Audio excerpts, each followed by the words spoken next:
meniadakan isolasi mandiri bagi mereka yang berstatus OTG diberlakukan. Apakah Wisma Atlet siap menampung semua orang yang dinyatakan positif corona OTG atau mungkin gejala ringan di wilayah DKI Jakarta? Kita akan bahasnya di Sapa Indonesia Malam. Saya Aiman Wicaksono.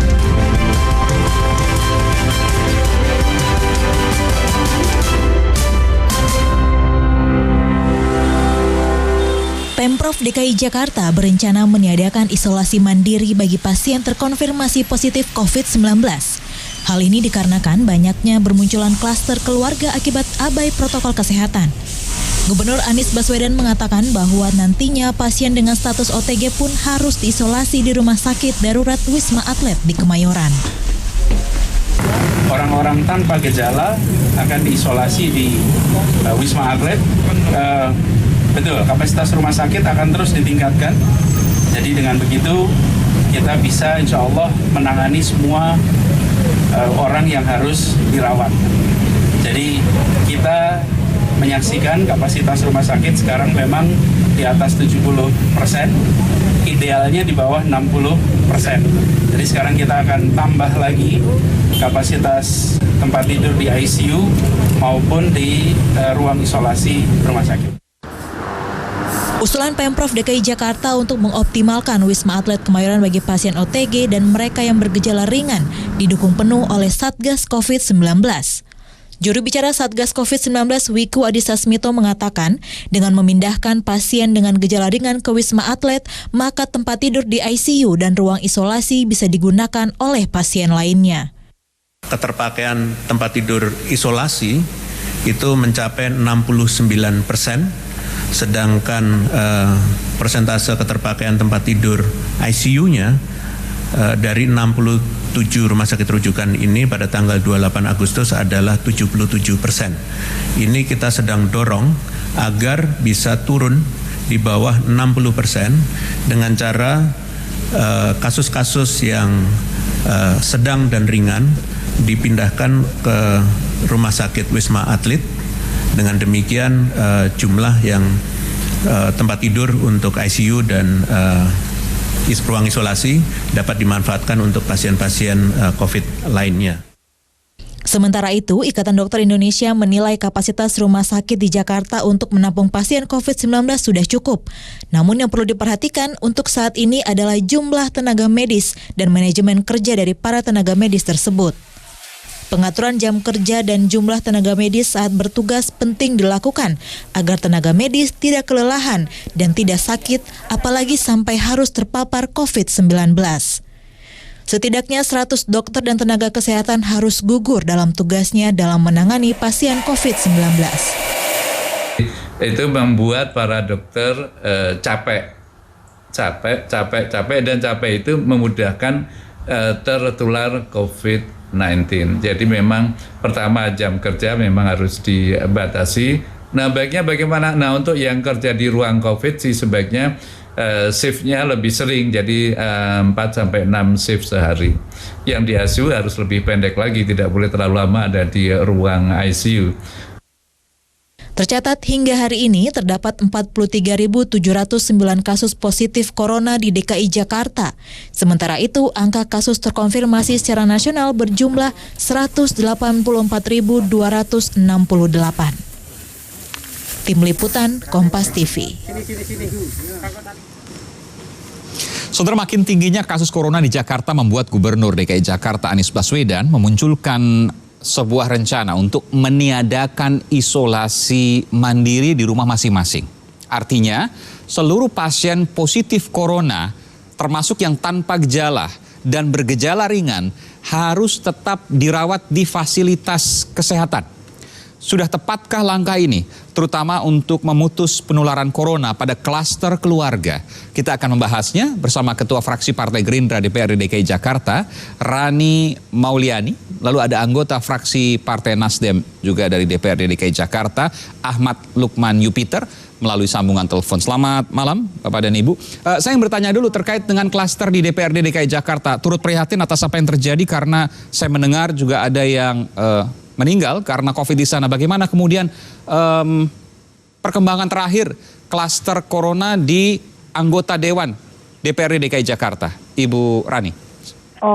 Sebelumnya terima kasih. Yang pasti kami sangat prihatin sekali dan turut berduka cita juga buat teman-teman kami yang kemarin sudah wafat akibat COVID-19. Tapi kemarin ada berapa Bu yang wafat Bu? Yang wafat ada 2, tapi terakhir itu beritanya kan memang beliau sudah negatif COVID gitu ya.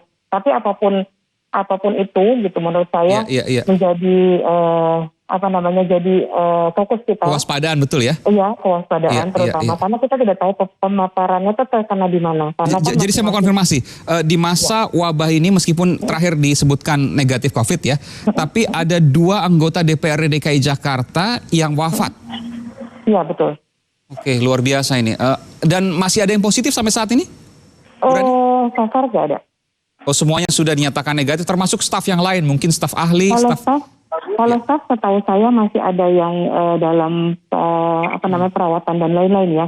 Karena untuk staf saya tidak tahu detailnya, tapi kalau untuk dua teman kita yang wafat kemarin juga, ya mungkin ini pandemi ya. Terpapar di mana dan bagaimana itu mungkin kita tidak tahu gitu. Jadi sementara sidang tidak dilaksanakan dulu? Kita melakukan rapat sementara tetap berjalan karena kan apapun itu dalam kondisi pandemi ini kan juga ada beberapa hal yang kita harus jalankan. Kami berusaha untuk mencari tempat yang lebih layak dan aman selama masa pandemi. Contohnya ada beberapa rapat yang kita laksanakan di area ruang terbuka yang kemarin mungkin beritanya seperti sudah banyak beredar kita adakan di sebuah restoran tapi di konsep di luar. Karena sekarang kita mencari ruang terbuka karena di gedung DPRD sendiri memang kami akui gitu ya. Ventilasi udaranya memang kita merasa kurang baik karena hampir tidak ada jendela di gedung yang baru ini gitu. Oke, jadi semua tertutup AC, khawatir kemungkinan menyebar lewat udara begitu ya? Iya betul, tapi protap semuanya sudah kita jalankan. Penyebaran lewat udara setahu saya kan memang COVID ini totally dari droplet. Betul. Tapi apapun itu karena memang sekarang kondisinya kita tidak tahu bagaimana menularnya dengan cara apa. Betul. Otomatis protap-protap kesehatan itu dijalankan dan kami juga kenapa kita memilih berusaha untuk rapat-rapat di luar agar agenda yang memang sudah harusnya berjalan bisa tetap dijalankan dengan situasi yang juga mencegah untuk terjadinya perluasan pemaparan gitu. Karena kalau kita lihat udara terbuka sekarang lebih baik karena si virus ini kan juga infonya bisa mati di dalam suhu tertentu, terutama kalau di luar kan pasti lebih panas gitu ya. Iya. Begitu Mas Aiman. Ya, artinya tetap berjalan. Sekali lagi turut prihatin dan apresiasi juga bahwa tugas tetap dijalankan meskipun harus mengakali gitu di luar, kemudian mencari tempat yang lebih aman. Saya ingin kemudian masuk ke dalam topik yang ingin kita bahas pada malam ini. Bahwa ada pernyataan dari Gubernur DKI Jakarta Anies Baswedan terkait dengan semua orang tidak boleh lagi sekarang diisolasi di rumah. Apakah itu OTG atau gejala ringan? Kalau gejala sedang dan berat tentu pasti akan dibawa ke fasilitas kesehatan. Sekarang semuanya harus dibawa ke fasilitas kesehatan. Belum tentu semua rumah sakit, karena kita bicara soal Wisma Atlet bukan rumah sakit. Lalu kemudian ada GOR di Kemayoran misalnya bukan rumah sakit. Cukupkah kemudian itu dilakukan oleh petugas kesehatan di Jakarta? Oke. Jadi begini, pertama mungkin kalau untuk idenya adalah, saya apresiasi walaupun sebenarnya menurut saya ini agak terlambat. Kita menghadapi pandemi ini kan sudah beberapa bulan lalu. Oh, bahkan terlambat ini, harusnya dari dulu nih? Iya, harusnya OTG ini menjadi perhatian juga. Kalau saya sih isolasi mandiri, kita juga harus lihat tempatnya itu di mana dan seperti apa. Kalau Wisma Atlet menurut saya, selama ini kan memang sudah diperuntukkan untuk pasien COVID ya, walaupun yang gejalanya ringan. Tapi kalau misalnya seperti GOR atau wacana, dulu sempat ada wacana adalah sekolah, kan perlu dilihat ini isolasi kan seperti karantina. Ini bukan karantina sebuah perlombaan, ini karantina adalah pasien. Kalau tempatnya tidak layak, terutama tenaga medisnya tidak ada. Kedua aja, misalnya kondisi toilet aja, kita kan pasti butuh toilet ya. Kalau untuk di rumah sakit yang memang diperuntukkan untuk orang sakit pasti kan sudah dipikirkan. Iya. Tapi kalau sebuah tempat yang dibangun untuk karantina orang sakit tanpa memikirkan kebutuhannya kan menurut saya. Baik. Tapi bahwa idenya ini bagus karena tidak semua orang, katakanlah misalnya ada warga yang tinggal di daerah padat, di daerah kumuh. Betul. Lalu kemudian dia disuruh untuk isolasi mandiri di rumahnya, kamar aja satu kamar atau 2 kamar misalnya, 1 kamar lah, 1 kamar mungkin di rumah itu mungkin hanya tersedia 1 atau mungkin 2 kamar, isi keluarganya mungkin anaknya 5 dan lain sebagainya, itu kan banyak terjadi, dan itu kemudian tidak efektif, akhirnya menularkan ke keluarga. Itu yang ada melihat bahwa ide ini sesungguhnya bagus, tapi ada tapinya, betul? Betul. Tapinya adalah? Menurut saya perlu dibuat dulu protap untuk isolasi mandiri, terutama pasien OTG itu seperti apa, ya kan? Kenapa mereka selama ini kita anggap tidak disiplin? Karena tidak ada protap yang pasti harus apa, harus bagaimana. Misal menurut saya, pasien OTG ini tidak boleh bercampur alat makan, ya kan? Terus tetap harus menggunakan masker walaupun di rumah. Itu harus dipastikan, dibikin protapnya, terutama untuk toilet sendiri gitu ya. Toilet sendiri, kan, iya toilet. Tapi menurut saya, dan itu nggak semua orang bisa karena nggak semua rumah punya toilet lebih dari 1. Betul, setuju. Sama seperti kalau di GOR, kan di GOR juga nggak punya toilet 10 kan gitu ya. Itu juga perlu kita pikirkan. Belum lagi tenaga medis yang dipersiapkan, dalam arti kan ketika orang OTG ini bukan berarti tidak bisa mengalami gejala-gejala tertentu di tengah isolasi gitu ya. Kalau tidak ada tim medis yang tersedia di ruang isolasi yang disiapkan oleh Pemprov, kan sama aja seperti di rumah. Malah menurut saya kalau di rumah dekat dengan keluarga itu imunitasnya jauh lebih baik. Meskipun resiko penularan terhadap keluarga yang lain sangat besar. Saya akan coba ke... Makanya tapi ada protap. Menurut saya penularannya sendiri kan untuk COVID ketika 8-10 hari. Saya menangkap apa yang Anda maksudkan. Maksudnya edukasi yang jelas supaya kemudian mereka tidak menularkan. Termasuk juga mungkin pengawasan. Edukasi. Iya betul. Pertama edukasi. Kedua peraturan yang tegas ya kan. Iya pengawasan itu. Ada kontrol. Untuk OTG di rumah harusnya apakah mereka dapat pantauan dari Dinkes, terutama dokternya. Melalui WhatsApp kah, SMS kah, atau kedatangan berkala. Jujur, saya mantan pasien COVID, OTG dan isolasi mandiri. Jadi saya tahu rasanya. Mohon maaf Bu Rani, Anda katakan Anda penyintas COVID. Iya. Sekitar Maret itu saya terpapar COVID, dinyatakan negatif terakhir itu tanggal 3 Mei. Tapi saya jadi lebih dari 1 bulan itu, hampir 2 bulan?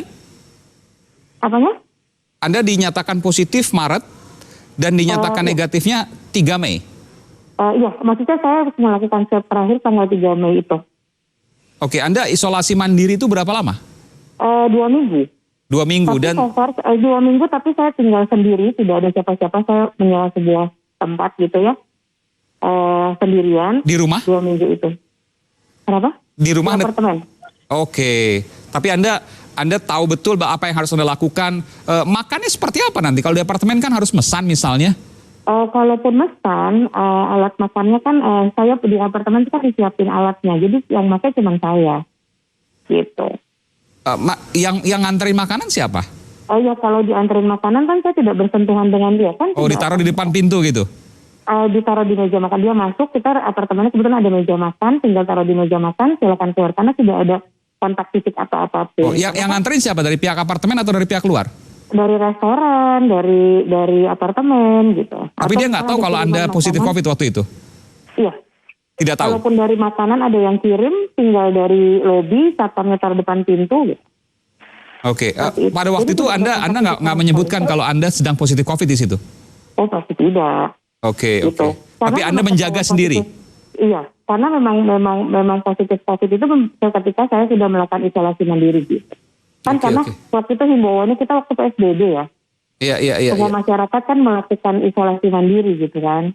Iya. Tapi so far selama ini yang saya lihat kan karena saya lihat paparannya di rumah sendiri atau segala macam ya, memang tidak ada ibaratnya klaster baru dari saya gitu. Dan Anda pastikan pada waktu itu tidak ada klaster baru yang ada di sekitar Anda, di apartemen misalnya, di keluarga Anda misalnya? Tidak ada. Tidak ada. Kita akan segera kembali saat lagi. Saya akan juga berbincang nanti dengan anggota fraksi Partai Nasdem DPRD DKI Jakarta, Ahmad Lukman Jupiter. Sesaat lagi, saudara.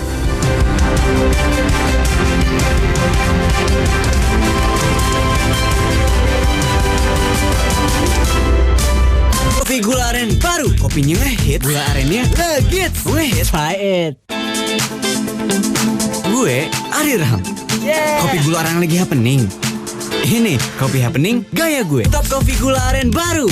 Gula aren yang legit di blend, kopi yang strong, dan susu. Penting banget. Bisa dikreasiin susu kamu. Nikmatin dengan gayamu. Top kopi gula aren baru. Kopinya ngehits, gula arennya legits. Ngehits, try it. Dari Wings Food. Mungkinkah ku bayar belanja tanpa sentuhan? Mungkin dong, hanya HP yang kau sentuh. Bayar belanja tinggal scan QR aja. BCA Mobile membuat semua jadi mudah. Instant Hand Sanitizer kini hadir dengan kemasan isi ulang. Lebih hemat. Untuk di rumah, di kantor, dan dimanapun. Dengan 75% alkohol, efektif membunuh kuman, tidak lengket, dan lembut di tangan. Instant Hand Sanitizer selalu melindungi. Beli-beli buat siapa, papa? Beli kok buat sendiri aja. Ayo, ini buat siapa lagi? Emangnya kita semua suka? Buat aku, tapi buat kita semua juga. Semua yang kamu mau dan yang keluargamu mau ada di sini. Disney Plus Hotstar. Pilih semaumu untuk semua. Ayah senantiasa melindungiku seperti Jabesman, tetap kuat menghadapi berbagai situasi, memberikan kenyamanan walau waktu terus berganti. Jabesman, ketahanannya lebih lama dari bangunannya. Tolong coklat Cadbury-nya satu. Hidup sekarang lagi susah loh.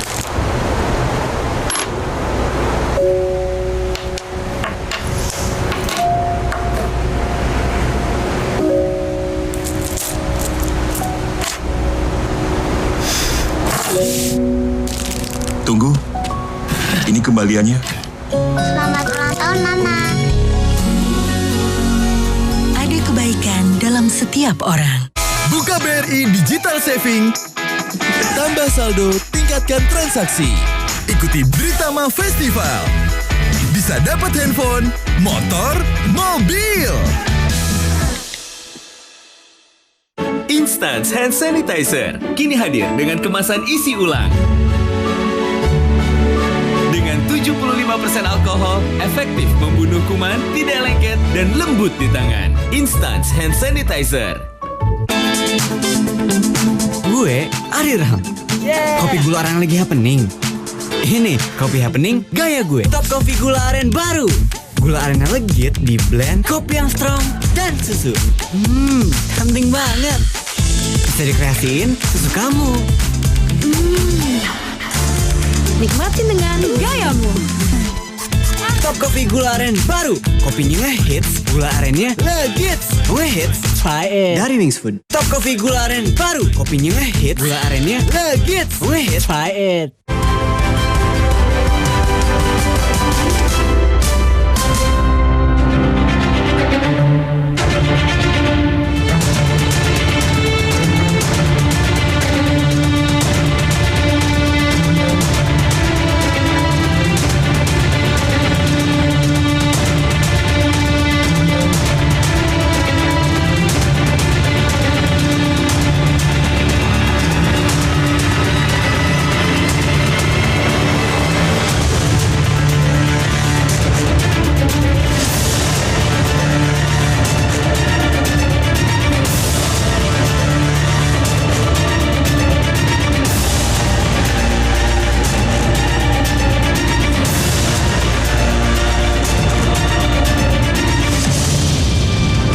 Bersama saya Saudara Aiman Wicaksono di Sapa Indonesia Malam. Saya sudah bersama dengan, saya apresiasi betul apa yang kemudian disampaikan tadi oleh Ketua Fraksi Partai Gerindra di DPRD DKI Jakarta, Mbak Rani Mauliani. Dan saya juga masih bersama dengan anggota fraksi Partai Nasdem DPRD DKI Jakarta, Ahmad Lukman Jupiter. Tadi saya apresiasi terhadap Mbak Rani karena Mbak Rani mengakui bahwa ia merupakan penyintas dari COVID-19. Dan ini penting sekali, kemudian nanti akan saya minta Anda ceritakan apa yang Anda alami. Karena Anda termasuk orang yang OTG, orang tanpa gejala. Pertengahan Maret, artinya memang masih awal-awal sekali Indonesia pada waktu itu. Nanti saya akan tanya, saya sebelum ke Anda, saya ingin ke Bung Lukman dulu. Bung Lukman, apa yang kemudian direncanakan oleh Gubernur DKI Jakarta tentu punya alasan yang positif, meskipun dalam pelaksanaannya tidak semudah itu. Apa yang kemudian Anda ingin sampaikan terkait ini? Baik, pertama-tama saya sangat mengapresiasi atas cara Pak Gubernur mengambil kebijakan untuk menekan kondisi corona yang sekarang terus meningkat. Dan memang ini sangat memprihatinkan dengan kondisi di mana ekonomi juga semakin terpuruk. Kita memasuki masa resesi ya. Nah, dalam hal ini memang apalagi kita tahu bahwa Undang-Undang Dasar termasuk konstitusi menyampaikan bahwa setiap orang berhak untuk hidup sejahtera lahir batin, kemudian tempat tinggal dan mendapatkan lingkungan hidup yang baik dan sehat. Nah, dalam hal ini jangan sampai kebijakan ini, dengan kata lain adalah Pemprov DKI harus terlebih dahulu memberikan solusi yang pasti di mana orang tanpa gejala itu nantinya akan ditempatkan di mana. Mengingat kapasitas tempat tidur di rumah sakit menurut saya, katakanlah untuk masyarakat bawah deh, misalnya menengah ke bawah, mereka hanya mengandalkan BPJS. Dan kemarin saja ketika hampir setiap minggu itu saya melayani, membantu konstituen saya, bahkan banyak di mana RSUD yang ada di DKI Jakarta ini selalu kamarnya penuh. Itu dengan penyakit yang bukan karena COVID-19, bukan COVID-19. Jadi di lain itu, apakah ada jaminan yang pasti gitu loh? Jaminan yang pasti ketika kebijakan ini diterapkan, jangan hanya ketika mengeluarkan kebijakan ini tapi tidak memberikan solusi. Ada perluasan yang kemudian disampaikan oleh pihak pemerintah Provinsi DKI Jakarta, diantaranya misalnya di Jakarta ada sejumlah gelanggang olahraga yang akan kemudian digunakan. Bahkan nanti sekolah yang saat ini tidak digunakan akan bisa digunakan. Artinya ada perluasan-perluasan, tidak semuanya ke rumah sakit. Bisa di GOR, bisa di sekolah. Bagaimana kemudian Anda menilai ini? Nah, memang menurut saya sebaiknya jika ada rusunawa yang belum digunakan, contoh misalnya kayak di Cengkareng ada rusunawa itu satu gedung masih kosong. Menurut saya jauh lebih efektif itu digunakan untuk penempatan orang-orang di sana gitu. Untuk pasien orang yang tanpa gejala atau yang sudah ada gejala di positif corona. Ya, artinya kalau tempat mungkin tidak akan jadi masalah karena banyak. Tapi kemudian bagaimana dengan petugas kesehatan, Bung Jupiter? Nah, saya juga pernah menyampaikan ke teman-teman media terkait dengan jam kerja. Jam kerja dan ketika si perawat ini, yang selama ini kan sudah banyak yang berguguran. Dan kita sedang, bahkan di RSUD sendiri saja, itu masih kekurangan perawat gitu loh. Nah itu, apakah kita membutuhkan sebuah relawan yang bisa membantu kemudian untuk mengurusi yang terkena OTG ini gitu loh. Iya, meskipun OTG kan tidak harus 24 jam kemudian diawasi oleh dokter, katakanlah seperti itu. Hanya kemudian ada penjagaan sehingga mereka tidak bisa ngeluyur seenaknya. Ketika mau beli makan mereka keluar ya sama saja. Apa yang kemudian Anda bisa nilai di sini? Kan kalau seandainya di rumah, apalagi di perkampungan padat, rumahnya kecil, kamar mandinya cuma satu. Mungkin kamar tidurnya juga cuma satu. Ada satu keluarga di sana. Pasti menular. Iya, betul. Itu sangat rentan ya. Nah, namun dalam hal ini, sampai hari ini kan dari kita memiliki kelurahan yang begitu luas, dan perangkat kelurahan maupun dari dinas kesehatan itu ada di seluruh kelurahan di Pemprov DKI Jakarta. Tapi selama ini belum ada strategi yang menurut saya strategi yang matang. Contoh misalnya tidak ada penyuluhan kesehatan secara rutin yang diselenggarakan di setiap kelurahan. Oke, baik. Edukasi kemudian, berarti ya? Nah, edukasinya di setiap RW bahwa masyarakat yang selama ini mungkin mereka tahu bagaimana cara untuk menerapkan 3M, misalnya memakai masker, kemudian mencuci tangan, kemudian menjaga jarak. Tapi, dan sampai saat ini belum ada penyuluhan edukasi tentang protokol pencegahan COVID-19. Tentang protokol pencegahan COVID-19. Itu belum ada sama sekali. Bahkan orang yang kemudian dia positif tanpa gejala, sebenarnya mungkin tidak sama sekali tanpa gejala. Terkait dengan edukasi ini saya mau nanya dengan Mbak Rani. Mbak Rani, Anda mengatakan termasuk OTG, orang tanpa gejala. Apakah 100% betul-betul tanpa gejala? Saya ingin tanya seperti itu. Dibilang 100% tanpa gejala, enggak juga ya. Tidak juga. Apa yang Anda rasakan? Apa yang sempat Anda rasakan? Kalau misalnya kejadian itu tuh kita seperti penyakit biasa awalnya ya. Bermula tuh pasti dari asam lambung. Dari GERD gitu ya, dari kecapean GERD gitu. Dokter pada saat saya sempat ke IGD, karena belum ada swab, itu masih susah sekali untuk swab. Betul. Menyatakan kalau saya kena GERD gitu ya, kayak asam lambung. Kena asam lambung, betul. GERD. Cuma 1 hari. Saya mau tanya, apakah Anda sempat mengalami kehilangan indera penciuman, kemudian mungkin demam sedikit walaupun cuma sebentar? Iya. Kalau demam 1 hari iya pernah, tapi waktu itu kita sudah berpikir kalau itu kena COVID. Termasuk juga kehilangan indera penciuman di 1 hari itu? Itu dia yang tidak notice. Setelah demam 1 hari itu memang saya merasa apapun yang dimakan nggak enak. Tapi sebenarnya perasaan itu seperti orang sakit biasa gitu. Iya. Ini penting kenapa kemudian saya tanyakan ini, artinya orang tanpa gejala yang saya temukan juga mayoritas pasti ada memunculkan gejala walaupun dia tidak merasakan gejala itu. Karena mungkin hanya beberapa jam, mungkin hanya 1 hari. Pertanyaan saya kemudian, apa yang bisa Anda sampaikan dari sini? Karena kita nggak tahu, di luar sana mungkin ada orang yang tanpa gejala atau dia tidak merasakan bahwa itu adalah gejala COVID, tapi dia bisa membahayakan ke yang lain. Apa edukasi yang bisa Anda sampaikan kepada seluruh warga Indonesia sehingga apa yang kemudian Anda penyintas COVID-19, apa yang kemudian Anda alami bisa Anda berikan manfaatnya kepada banyak masyarakat? Yang pasti saya yang saya bisa himbau ke teman-teman dan warga DKI Jakarta khusus atau di Indonesia, yang pasti yang paling utama waktu saya menjadi pasien OTG itu adalah menjaga imun. Dan menjaga imun itu cuma satu kuncinya, kita harus happy, nggak boleh stres gitu kan. Dan itulah satu-satunya saya rasa obat COVID kan belum ada, tapi ketika imun kita kuat, artinya kemungkinan untuk sembuh itu masih ada gitu ya, kecuali memang ada penyakit komorbidnya ya, bawaan. Tapi saya rasa saya juga nggak terlalu sehat-sehat amat gitu, tapi mungkin kebiasaan kita minum vitamin dan suplemen untuk kesehatan menjaga imun berefek ketika kita terkena virus gitu. Dan bersyukur untuk di Indonesia kita masih punya sinar matahari. Jadi ini adalah hal yang baru, betul? Iya betul. Waktu itu yang saya kejar setiap hari dari habis sholat subuh gitu, saya lihat kalau matahari nggak muncul, saya selalu tulis di IG story. Jadi kerjaan saya waktu saya benar-benar totally isolasi, tidak bertemu orang sama sekali, saya cuma mendengar suara tuh dari TV. Yang bikin saya bisa terjaga imun dan moodnya, ya banyak hal. Sosial media kan sekarang banyak, ada TikTok, ada IG story gitu kan.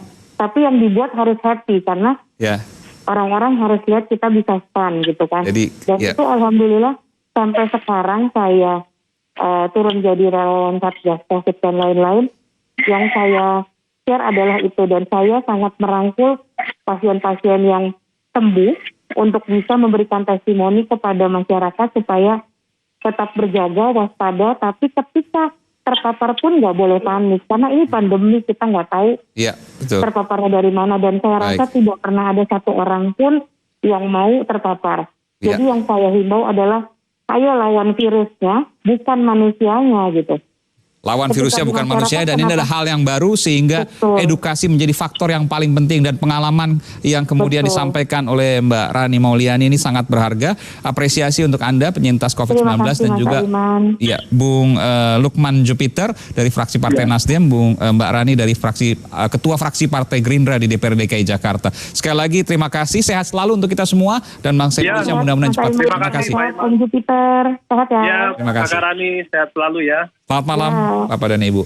Saudara, raihan suara PDI Perjuangan di Sumatera Barat dari pemilu ke pemilu menjadi tanda tanya besar Megawati Soekarno Putri. Sampai-sampai Ketua Umum PDI Perjuangan Megawati mempertanyakan mengapa rakyat Sumatera Barat tidak menyukai PDI Perjuangan. Informasi terkait bahasan ini akan kami hadirkan sesaat lagi selepas jeda.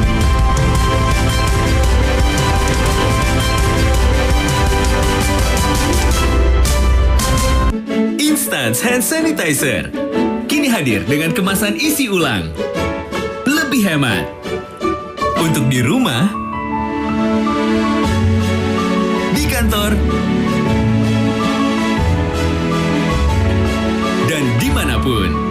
Dengan 75% alkohol, efektif membunuh kuman, tidak lengket, dan lembut di tangan. Instant Hand Sanitizer selalu melindungi. Gue punya pilihan kopi yang baru. Top Coffee gula aren baru. Kopi, susu, di blend gula aren yang legit. Meleleh gitu enaknya. Top Coffee gula aren baru. Serius deh. Kamu harus coba. Dari Wings Food.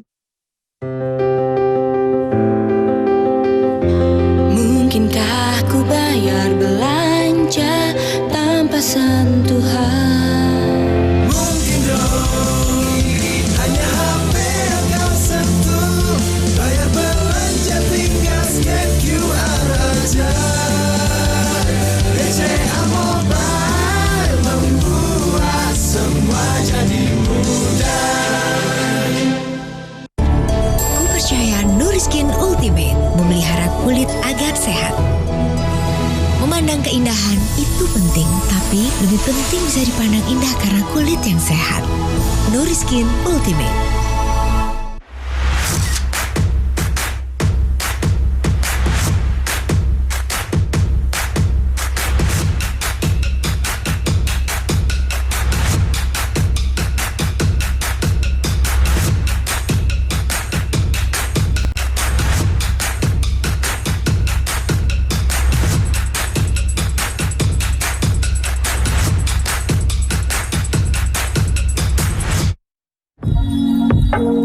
Kakek pingin tahu apa gigi palsunya bisa ngunyah ayam goreng yang renyah. Untung kakek pakai Polydent yang dengan kuat melekatkan gigi palsunya hingga 12 jam. Kakek pun bebas makan apa saja. Tersedia di apotek terdekat. Ayah senantiasa melindungiku seperti Jabesman, tetap kuat menghadapi berbagai situasi, memberikan kenyamanan walau waktu terus berganti. Jabesman, ketahanannya lebih lama dari bangunannya. Buka BRI Digital Saving.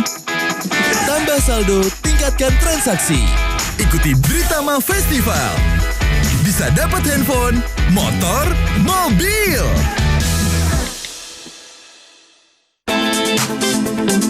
Gue Ari Raham. Kopi gula aren lagi happening. Ini kopi happening gaya gue. Top Coffee gula aren baru. Gula arennya legit di blend kopi yang strong dan susu. Tempting banget.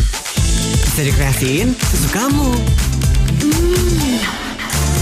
Nikmatin dengan gayamu. Top Coffee gula aren baru. Kopinya ngehits, gula arennya legit. Ngehits, try it. Dari Wings Food.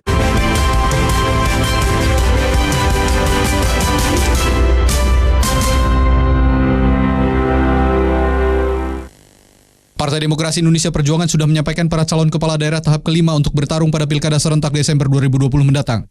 Saat memberikan pengarahan kepada para calon kepala daerah dari PDI Perjuangan secara virtual, Rabu kemarin, Ketua Umum PDI Perjuangan Megawati Soekarnoputri sempat menyinggung soliditas kader partainya di daerah, terutama di Sumatera Barat. Ia pun melempar tanya, mengapa rakyat Sumatera Barat belum menyukai partainya? Hal ini merujuk pada hasil pemilu 2019 yang menunjukkan bahwa PDI Perjuangan sama sekali tidak mendapatkan kursi DPR dari daerah pemilihan Sumatera Barat. Seperti kalau saya melihat seperti Sumbar, itu saya pikir kenapa ya kan begitu rakyat di Sumatera Barat itu sepertinya belum menyukai PDI Perjuangan meskipun sudah ada beberapa daerah yang mau yang meminta katakan sudah ada DPC-nya, sudah ada DPD-nya. Tapi kalau untuk mencari pemimpin di daerah tersebut, menurut saya mengapa kok masih akan agak sulit.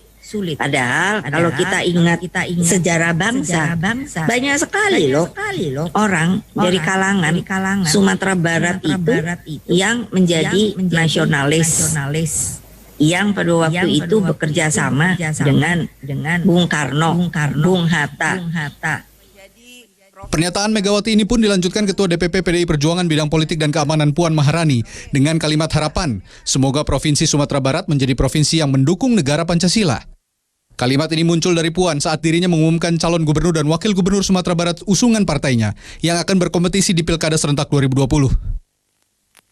Untuk Provinsi Sumatera Barat, rekomendasi diberikan kepada Insinyur Mulyadi dan Dr. Randes Haji Ali Mukni. Merdeka! Semoga Sumatera Barat bisa menjadi provinsi yang memang mendukung negara Pancasila. Bismillahirrahmanirrahim. Merdeka! Partai Keadilan Sejahtera yang menempatkan kadernya sebagai kepala daerah di Sumatera Barat selama hampir 10 tahun terakhir menanggapi pernyataan ini sebagai pernyataan politik jelang pilkada serentak.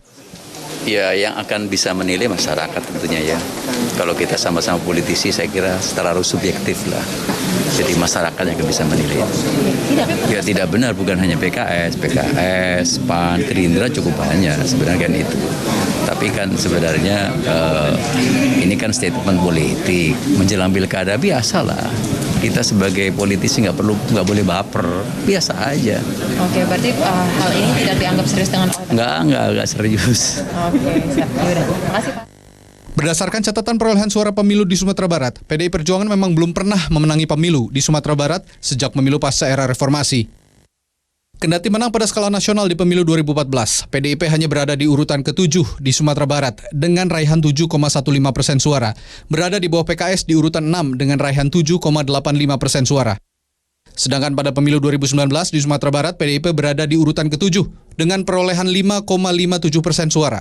Sedangkan PKS berada di urutan ke-4 dengan raihan 10,09% suara. Untuk perolehan kursi dari pemilu ke pemilu, PDIP dan PKS di Sumatera Barat mengalami pasang surut. Pada pemilu 1999, yang dimenangkan PDIP secara nasional, PDIP mendapatkan 2 kursi dari Dapil Sumatera Barat, sedangkan PKS yang saat itu bernama Partai Keadilan mendapatkan 1 kursi. Di pemilu 2004, PDIP sama sekali tidak mendapatkan kursi di Dapil Sumbar, sedangkan PKS mendapatkan 2 kursi.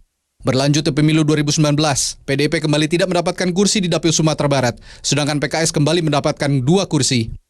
Pemilu 2014 secara nasional kembali dimenangkan PDIP, namun kursi di DPR yang disumbangkan dari Dapil Sumbar hanya 2 kursi, sama dengan kursi yang diperoleh PKS. PDIP kembali mendominasi secara nasional di pemilu 2019, namun lagi-lagi PDIP tidak mendapatkan kursi DPR di Dapil Sumbar, sedangkan PKS mendapatkan 2 kursi. Tim Liputan, Kompas TV. Sudah benarkah rakyat Sumatera Barat tidak suka Partai Demokrasi Indonesia Perjuangan seperti yang dipertanyakan Ketua Umum PDI Perjuangan Megawati Soekarno Putri? Lalu bagaimana pula kekuatan politik PDI Perjuangan di Sumatera Barat jelang Pilkada serentak tahun 2020 ini? Kami perbincangkan hal ini bersama politikus PDI Perjuangan Zuhairi Misrawi Gusmis dan juru bicara Partai Keadilan Sejahtera Ahmad Fathul Bari. Selamat malam Bapak-bapak, Assalamualaikum warahmatullahi wabarakatuh. Selamat malam, Waalaikumsalam. Iya. Saya ke Gusmis langsung. Gusmis, Anda menyatakan bahwa Sumatera Barat berubah setelah 10 tahun dipimpin dan diprovokasi oleh PKS. Apa yang Anda maksudkan dengan ini, Gusmis? Silakan.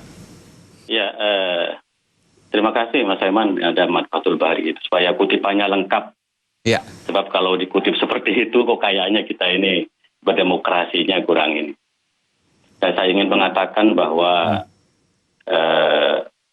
Pancasila itu harus menjadi dasar negara kita yang mempersatukan kita, dan apapun perbedaan kita dalam berdemokrasi harus betul-betul mempunyai tujuan yang sama. Bagaimana negara kita seperti dalam pembukaan Undang-Undang 45 memberikan perlindungan, mencerdaskan kehidupan bangsa, memajukan secara umum dan mewujudkan perdamaian dunia. Tentu karena PKS ini incumbent 2 periode memimpin di Sumatera Barat, dan sebelum PKS kalau tidak salah Pak Gamawan ya itu juga diusung oleh PDI Perjuangan. Nah kami tentu sebagai partai oposisi di sana memberikan penilaian bahwa dalam 10 tahun terakhir tidak ada satu perkembangan yang signifikan ya dalam konteks bagaimana pembangunan infrastruktur, walaupun ya Presiden Jokowi yang notabene juga Saya ingin konfirmasi, betul. Apa yang kemudian saya katakan tadi, saya konfirmasi Gusmis. 10 tahun Anda katakan, 10 tahun di bawah kepemimpinan PKS tampak tidak ada kemajuan fundamental. Fakta yang ada, intoleransi dan politik identitas berkembang di wilayah yang masyarakatnya dikenal terbuka itu. Anda mengatakan ini? Iya, saya mengatakan itu ada datanya, Mas. Ya, data yang pertama dari, mohon maaf Mas Fathul Bari, jadi ini dialektika, supaya kita belajar bagaimana demokrasi kita lebih substantif dan berkualitas. Data yang pertama dari Setara Institut bahwa Sumatera Barat termasuk provinsi yang paling intoleran di Indonesia pada tahun 2019 dengan 23 pelanggaran. Dan kalau kita melihat indeks demokrasi kita, dan ini juga satu data yang akurat bahwa Sumatera Barat termasuk provinsi yang nomor terakhir dalam indeks skor demokrasinya. Dan kita tahu betapa politik identitas sangat menguat di Sumatera Barat. Nah, ini juga yang semestinya harus menjadi perhatian Partai Keadilan Sejahtera di Sumatera Barat, membangun satu budaya politik yang jauh lebih bermartabat, budaya politik yang rasional, budaya politik yang membangun gotong royong kebersamaan sebagai sebuah bangsa. Jadi apa yang saya sampaikan di media hari ini bentuk bagian dari dialektika dan kritik dalam demokrasi berdasarkan data-data dan argumen yang saya terima. Maka oleh karena itu, menurut kami dalam 5 tahun ke depan mestinya harus ada antitesa di Sumatera Barat. Baik, saya konfirmasi. Jadi Mbak Puan mengatakan bahwa semoga Sumbar jadi pendukung negara Pancasila, dan Anda kemudian mengatakan bahwa memang 10 tahun di bawah kepemimpinan PKS nampak tidak ada kemajuan fundamental, fakta yang ada adalah intoleransi dan politik itu identitas. Berbeda, Mas. Jadi itu bahwa berbeda. semoga Sumatera Barat, semoga Sumatera Barat karena menjadi, yang pernyataan nanti saya berikan kesempatan Bung Gusmis. Untuk kepada kader, bahwa kami sebagai petugas partai, kader PD Perjuangan, siapapun dari DPD dan DPC, harus betul-betul menjadikan Pancasila sebagai bukan sumbarnya, tapi kader partai di Sumbar, maksudnya begitu ya? Tidak ada hubungannya antara keduanya. Jadi pernyataan Ibu Puan untuk kader ke dalam. Nah, pernyataan saya lebih sebagai dialektika dan kritik saya. Saya tidak melihat di sini semoga Sumbar kader ke dalam, maksudnya apa? Semoga Sumbar jadi pendukung negara Pancasila.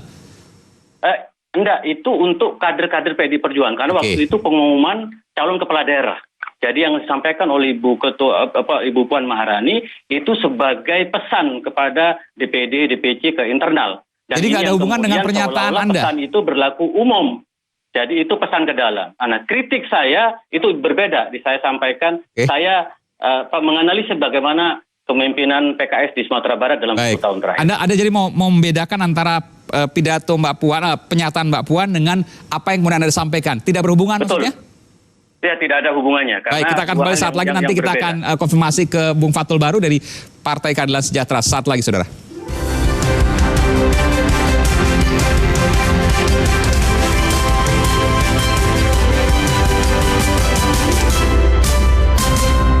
Top Coffee gula aren baru. Kopinya ngehits, gula arennya legits. Beli 2 ekstra 1 Top Coffee gula aren baru. Kopi, susu, di blend gula aren yang legits. Kamu harus coba. Beli 2 ekstra 1 dari Wings Food. Gula darah terjaga, bantu turunkan resiko komplikasi COVID. Bersama Diabetasol, jaga gula darah jadi lebih mudah. Minum 2 kali sehari. Diabetasol bantu jaga gula darah. Badan kaku? Faktor Uya. Pegal dan cepat lelah? Faktor utuh. Susu kalsium biasa nggak bisa ngalahin faktor U. Minum Entrasol dengan ekstrak zaitun dan Profit Formula, bantu penuhi nutrisi harianmu. Entrasol. Instant Hand Sanitizer kini hadir dengan kemasan isi ulang. Lebih hemat. Untuk di rumah, di kantor, dan dimanapun. Dengan 75% alkohol, efektif membunuh kuman, tidak lengket, dan lembut di tangan. Instant Hand Sanitizer selalu melindungi. Nanti malam ya? masih belum fit nih. Bantu proses pemulihan dengan Vitalose Plus Zinc. Yang ini buat jaga-jaga biar gak gampang sakit. Lebih tidak asam dalam Halal. Ayah senantiasa melindungiku, seperti Jabesman, tetap kuat menghadapi berbagai situasi, memberikan kenyamanan walau waktu terus berganti. Jabesman, ketahanannya lebih lama dari bangunannya. Buka BRI Digital Saving. Tambah saldo, tingkatkan transaksi. Ikuti Britama Festival. Bisa dapat handphone, motor, mobil. Instance Hand Sanitizer kini hadir dengan kemasan isi ulang, lebih hemat. Dengan 75% alkohol, efektif membunuh kuman, tidak lengket, dan lembut di tangan. Instance Hand Sanitizer. Hadapi serangan virus dan kuman dengan tubuh bersih dan kuat. Caranya mudah, rutin cuci tangan dan mandi 2 kali sehari. Gunakan masker, perkuat daya tahan tubuh dan tanya ke dokter jika diperlukan. Nuvo datang, kuman pergi. Wingscare. Gue Ari Ram. Kopi gula aren lagi happening. Ini kopi happening gaya gue. Top kopi gula aren baru. Gula arennya legit di blend kopi yang strong dan susu. Tempting banget. Bisa dikreasiin susu kamu. Nikmatin dengan gayamu. Top kopi gula aren baru. Kopinya ngehits, gula arennya legits. Ngehits, try it. Dari Wings Food. Halo, ini Mendikbud Nadiem Makarim ingin mengingatkan sebagai menteri dan sebagai orang tua bahwa untuk zona kuning dan hijau, sekolah tidak bisa mulai pembelajaran tatap muka tanpa persetujuan orang tua melalui persetujuan komite sekolah, yaitu perwakilan orang tua di masing-masing sekolah. Dan bahkan kalau sekolah itu mau melakukan tatap muka dan sudah akan membuka, masing-masing orang tua anak boleh tidak memperkenankan anaknya masuk ke dalam sekolah kalau mereka belum nyaman, dan mereka diperbolehkan melanjutkan PJJ jika orang tuanya tidak memberikan izin untuk masuk sekolah tatap muka. Dan yang kedua ingin saya ingatkan bahwa pada saat sekolah melakukan pembelajaran tatap muka, kondisi protokol kesehatannya sangat ketat. Masing-masing rombel hanya diperbolehkan maksimal 50% dari kapasitas, berarti harus melakukan rotasi shifting semua sekolah ini. Dan juga tidak ada lagi aktivitas kantin, berkumpul, ekstrakurikuler yang akan ada resiko interaksi antara masing-masing rombel. Hanya boleh sekolah, langsung pulang setelah sekolah. Dan tentunya wajib memakai masker dan berbagai macam checklist yang sangat ketat. Poin yang ketiga adalah bahwa 88% daripada daerah 3T terluar tertinggal di Indonesia yang sangat sulit untuk bisa melakukan PJJ itu ada di zona kuning dan hijau. Saya sebagai menteri dan orang tua hanya ingin mengingatkan 3 poin ini bahwa relaksasi zona kuning dan hijau itu semua kuncinya keputusan ada di orang tua, bahwa protokol kesehatan pada saat tatap muka itu sangat berbeda dari pra-pandemi dengan rotasi shifting.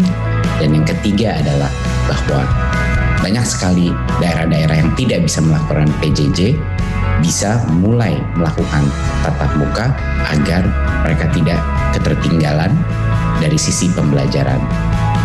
Terima kasih. Wassalamualaikum warahmatullahi wabarakatuh.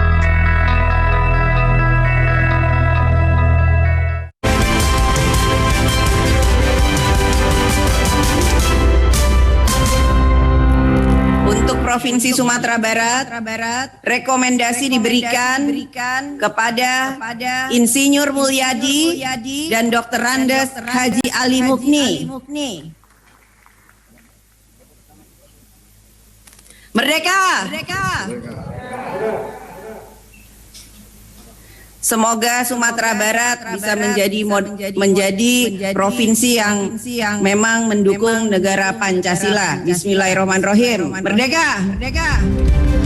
Kembali sampai Indonesia Malam, saudara, saya langsung terkait dengan pernyataan Ketua DPR dari fraksi Partai Demokrasi Indonesia Perjuangan dan juga Ketua DPP PDIP Puan Maharani yang kemudian disambut oleh pernyataan dari Bung Gusmis Gusmis yang mengatakan bahwa 10 tahun di bawah kepemimpinan PKS nampak tidak ada kemajuan fundamental. Fakta yang ada intoleransi dan politik identitas berkembang di wilayah yang masyarakatnya sesungguhnya dikenal terbuka itu.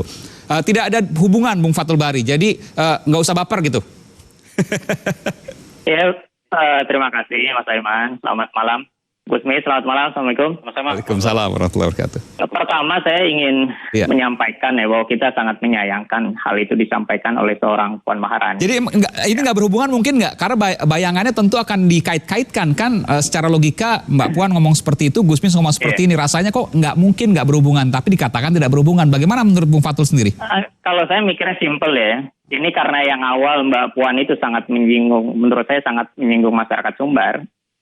Sehingga datanglah Gusmis ya yang menyampaikan untuk mencoba terkesan ya melokalisasi atau melokalisir pernyataan itu ke PKS gitu. Karena kritik terhadap pernyataan Mbak Puan itu sudah sangat meluas, terutama disampaikan oleh masyarakat Sumbar. Dan itu menurut saya sangat disayangkan. Jadi saya ingin melihat dalam 3 aspek ya. Pertama, bagaimana melihat itu disampaikan oleh seorang Puan Maharani, Ketua DPR RI yang harusnya bersikap negarawan, bahkan tidak menyinggung hal yang terkait dengan SARA, karena menurut saya ini terkait dengan suku juga, dan juga kedaerahan. Terus yang kedua, beliau ini cucu Bung Karno, seorang proklamator, beliau juga seorang cucu dari Ibu Fatmawati, yang menurut beberapa rujukan, walaupun beliau asli Bengkulu, tapi ada keturunan dari Kesultanan Indrapura, pesisir selatan di Sumatera Barat.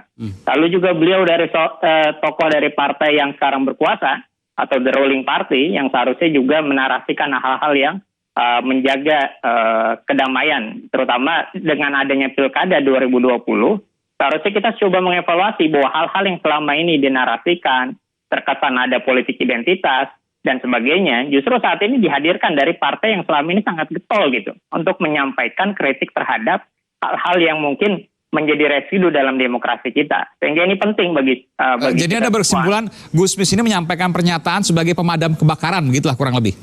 Ya, menurut saya sih untuk mencoba melokalisasi ya isu yang seharusnya bisa jadi evaluasi buat Mbak Puan, dan mudah-mudahan minta maaf, tapi ternyata dilokalisasi menjadi isu terkait dengan PKS gitu.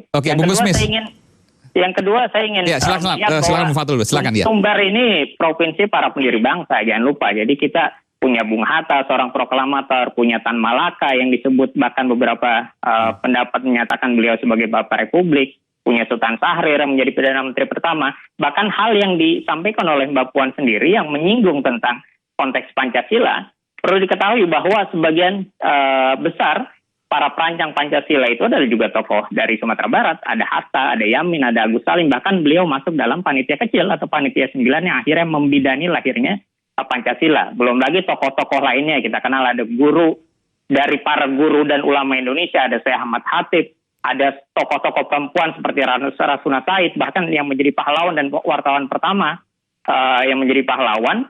Yang menjadi wartawan pertama perempuan itu dari Sumatera Barat, ada seorang Rohana Kudus Sunting Melayu. Nah ini juga penting untuk menjadi perhatian. Dan yang ketiga menurut saya, kalau itu terkait dengan PKS misalnya, karena ini kan awalnya yang saya bilang tadi, Gusmis ini mencoba untuk melokalisasi gitu isu ini sebagai isu PKS gitu. Tapi yang jelas PKS, Profesor Irwan Praitno sudah menang 2 periode, dan sudah di-challenge dengan 1 kali pilkada gitu, dan akhirnya beliau menang lagi, dan sudah mendapat banyak penghargaan, dan penghargaan itu diberikan oleh Presiden Jokowi sebagian besar. Jadi kalau Gusmis protes tentang Sumatera Barat, ya seharusnya juga protes juga kepada Pak Jokowi, kenapa memberikan begitu banyak penghargaan terhadap... Ini waktu terbatas, saya berikan kesempatan kepada Gusmis. Gusmis silakan untuk menanggapi. Ini waktu terbatas terakhir Anda untuk menanggapi itu. Ya, saya hormati pandangan Mas Fathul Bari. Kalau itu kan cara pandang, kalau dalam bahasa Arab ainus sukti, negative thinking. Kalau kalau pandangannya Ainur Ridho, positive thinking. Mestinya Mas Fathul Bari dengan mudah memahami pernyataan Ibu Puan Maharani. Bahwa Ibu Puan Maharani ingin menegaskan bahwa kader-kader PDI Perjuangan di Sumatera Barat harus mengingat perjuangan dari pendiri bangsa. Bung Hatta, Syahrir, Rasuna Said, Nasir, justru ingin meneguhkan yang disampaikan oleh Mas Fathul Bari. Cuman Mas Fathul Bari sudah ainus sukti, negatif thinking kepada kami. Dan ini menjadi bagian dari kami berdinamika. Nah tentu kami nanti saya berikan ingin kesempatan bahwa partai Gusmis, kami saya berikan kesempatan pada Bung Fatul dulu. Silakan Bung Fatul. Ini Pak Fatul Bari lama banget ngomong, saya dengar tadi. Nanti saya berikan kesempatan terakhir. Tadi Anda satu segmen sebelumnya saya berikan kesempatan pada Fatul. Ya menurut saya tidak ya. Jadi justru seharusnya jadi bahan evaluasi buat Mbak Puan sendiri. Apalagi beliau Ketua DPR RI. Dan kalau memang sudah dikritik oleh masyarakat luas, harusnya menjadi evaluasi. Kalau perlu mungkin minta maaf karena ini sangat menyinggung menurut saya. Dan apa yang disampaikan juga jelas kok itu menurut saya perlu dievaluasi karena tidak sesuai dengan redaksional yang disampaikan Gusmis, apalagi itu disampaikan nih sekali lagi ya, ini disampaikan justru dalam sosialisasi calon pemimpin daerah yang ini artinya sebuah kompetisi gitu, dan akhirnya orang juga mencurigai ini sebagai bagian dari politik identitas yang selama ini justru dikecam sendiri oleh PDIP. Sudah tangkap informasinya terakhir Bung Gusmis. Ya, kata kunci dari Mas Fatul Bari mencurigai. Jadi kata mencurigai itu adalah ainusukti, negative thinking, kacamata kebencian. Nah semestinya harus menggunakan ainur ridho, positive thinking. Kalau positive thinking, saya bisa ngopi dengan Mas Fatul Bari. Jadi memang di tengah pandemi ini, demokrasi kita membutuhkan satu panduan berdemokrasi yang berlandaskan nilai-nilai Pancasila. Saya karena kami PD Perjuangan percaya kepada working ideology Pancasila sebagai ideologi yang bahwa ini adalah untuk internal. Apa yang kemudian Anda bisa sampaikan di sini? Ya, untuk internal semua kader kami DPD, DPC, PAC agar percaya bahwa Pancasila kekuatan dari negara kita. Tidak lebih dari itu. Nah, tidak lebih dari itu. Nah, tapi kan digoreng oleh Mas Fatul Bari sehingga lumayan itu gorengannya. Yang protes bukan kami ya.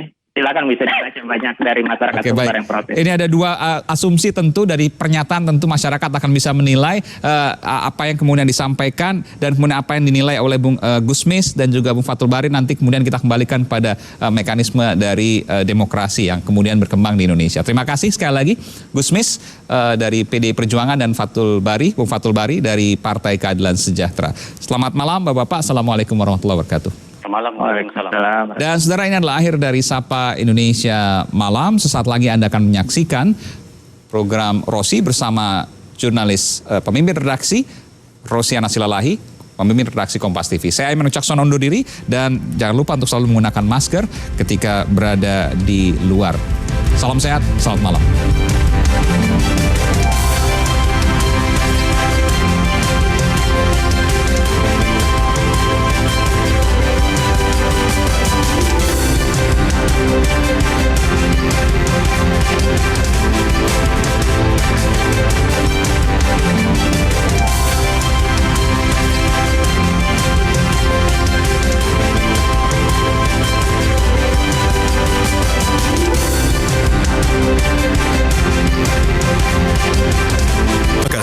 Anda telah menyaksikan Sapa Indonesia Malam yang dipersembahkan oleh Saya Astrid Wibisono, Kompas TV, independen, terpercaya.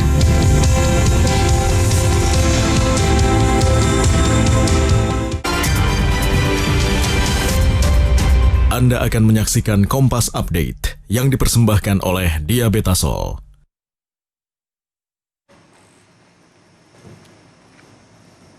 Halo, selamat malam saudara. Saatnya kami perbaharui informasi Anda dalam Kompas Update. Saya Adisti Larasati. Saudara, banjir merendam puluhan rumah warga di Desa Wailawi, Kecamatan Malangke Barat, Luwu Utara, Sulawesi Selatan. Banjir saudara terjadi akibat luapan debit air Sungai Rongkong. Selain menggenangi rumah warga, banjir juga merendam ruas jalan penghubung antar desa. Ketinggian banjir di Desa Wailawi mencapai 1 meter. Banjir turut merendam fasilitas kesehatan warga.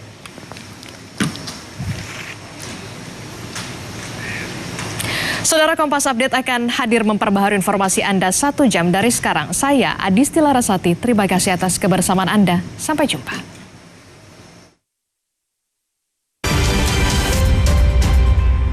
Kompas Update dipersembahkan oleh Entrasol. Gula darah terjaga, bantu turunkan resiko komplikasi COVID. Bersama Diabetasol, jaga gula darah jadi lebih mudah. Minum 2 kali sehari. Diabetasol bantu jaga gula darah. Badan kaku? Dokter Uya. pegal dan cepat lelah? Faktor utuh.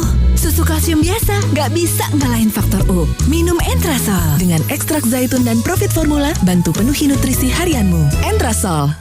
Saya Stefani Ginting, Kompas TV, independen, terpercaya.